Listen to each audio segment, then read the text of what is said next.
Hoy es sábado de la séptima semana de Pascua. Mañana, con la Pentecostés, cerramos el tiempo litúrgico de la Pascua. En este tiempo nos han acompañado las lecturas de los Hechos de los Apóstoles y del Evangelio de San Juan. Hoy vemos el cierre, la conclusión de ambos libros sagrados. Al centro de la liturgia de la palabra de hoy está el testimonio.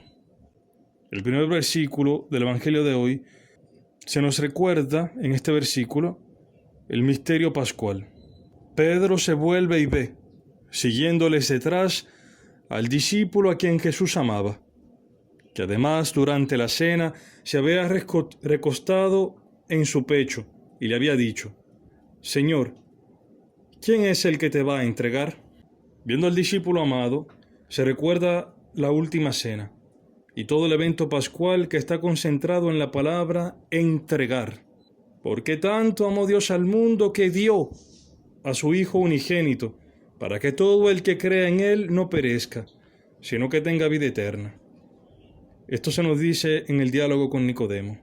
También el mismo Pablo nos recuerda el amor de Dios diciendo: el que no perdonó ni a su propio Hijo, antes bien le entregó por todos nosotros, ¿cómo no nos dará con Él graciosamente todas las cosas? Pues bien, ese misterio pascual se realizó por medio de la cruz, de la entrega de Jesús por mano de Judas. Y este misterio pascual también se realiza en los discípulos por participación.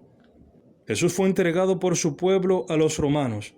En cierta forma, sucede lo mismo con Pablo, que en la primera lectura se nos muestra en Roma y dice a los judíos de allí: hermanos, yo, sin haber hecho nada contra el pueblo ni contra las costumbres de los padres, fui entregado, preso en Jerusalén, en manos de los romanos, quienes, después de haberme interrogado, querían dejarme en libertad, porque no había en mí ningún motivo de muerte.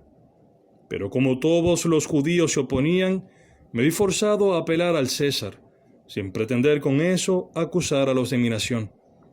Por este motivo os llamé para veros y hablaros, pues precisamente por la esperanza de Israel llevo encima estas cadenas. El motivo de la persecución de Pablo es el testimonio que él da de Jesús. Pablo afirma que la esperanza de Israel y la promesa hecha a los padres se ha realizado en la resurrección de Jesús. Ese testimonio es el que él seguirá dando en Roma, con toda parresía, coraje, valentía.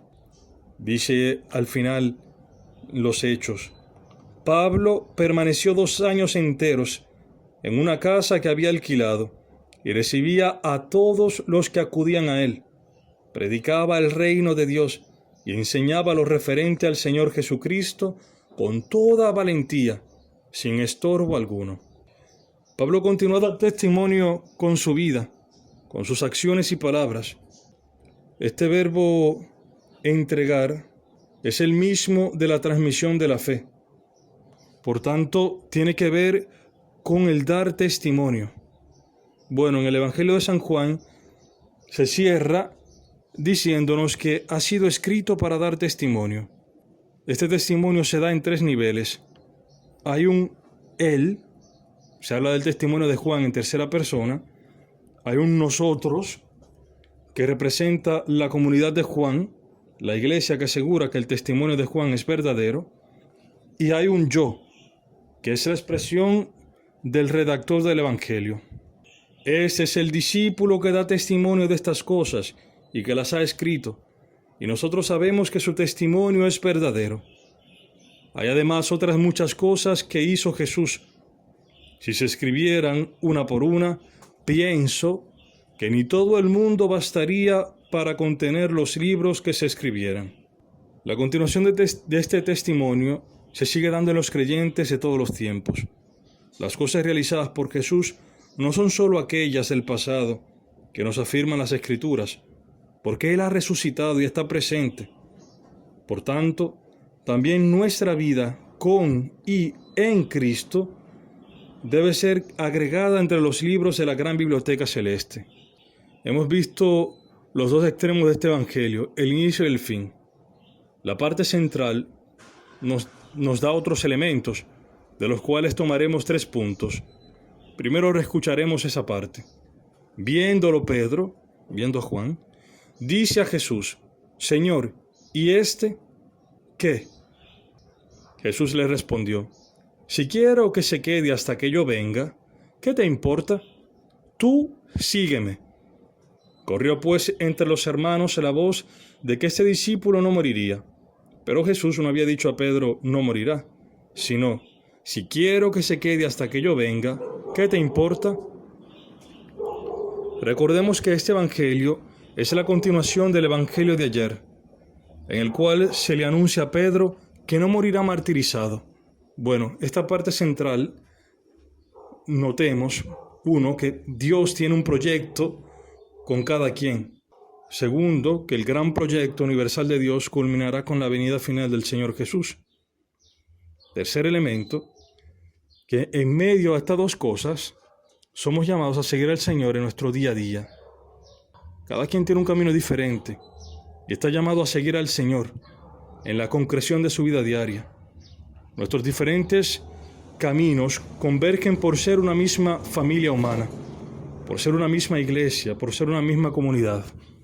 Pero con cada persona Dios tiene una historia particular, y todas nuestras historias juntas conforman una gran obra de arte, que desde nuestra perspectiva singular no se entiende. Pero Dios ve cada uno de los trazos singularmente, junto a la complejidad de toda la gran obra de arte que es la historia universal. Él es el autor que se vale de nuestras libertades para componerla. Y en el centro de toda esta historia está su Hijo Jesús, que es la clave de lectura, el sentido profundo de todo, hacia donde todo está llamado a tender. Por eso nuestras vidas están llamadas a ser testimonio de Él, para que así como nosotros encontramos sentido y vida en abundancia en Él, otros también puedan encontrarse con Él y tender a Él. Por eso, la primera conclusión del capítulo 20 de San Juan dice: Jesús realizó en presencia de los discípulos otros muchos signos que no están escritos en este libro. Estos han sido escritos para que creáis que Jesús es el Cristo, el Hijo de Dios, y para que creyendo tengáis vida en su nombre. Acojamos el testimonio de Pablo, de Juan y de la Iglesia, para poder también nosotros responder al proyecto que Dios tiene con cada uno de nosotros, y a nuestra vez dar testimonio de Jesús en nuestras vidas concretas, en la espera de que venga el Señor definitivamente, como se pide en cada Eucaristía. Pues cada vez que comáis este pan y bebáis este cáliz, anunciáis la muerte del Señor hasta que venga. Maranatá, ven Señor Jesús.